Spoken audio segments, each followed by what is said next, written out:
Councilman Sal DiCiccio releasing a statement criticizing Williams' decision to go above the disciplinary review board's recommendation in terminating the officers. Team 12's Colleen Sikora is live outside of Phoenix PD headquarters tonight. Colleen, DiCiccio's staff is now saying the statement was actually just a parody. Is that right? It is. Rachel, DiCiccio wrote the message from Chief Jerry Williams' point of view, saying Phoenix PD has criminals' backs. Councilman Sal DiCiccio releasing a statement Saturday morning titled "Breaking New Chief Williams Message." In it, DiCiccio references this viral shoplifting incident.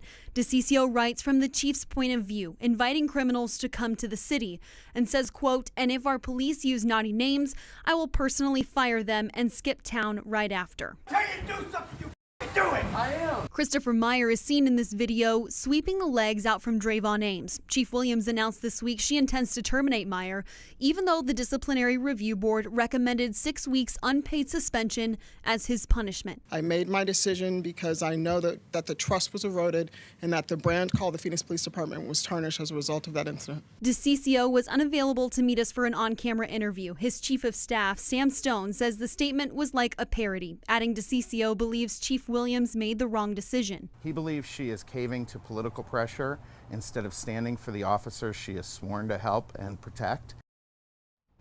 In response to DiCiccio's statement, Phoenix PD told 12 News, quote, "Chief Williams continues to be proud of the men and women who serve in every capacity at the Phoenix Police Department and the work they do to keep our communities safe." Rachel?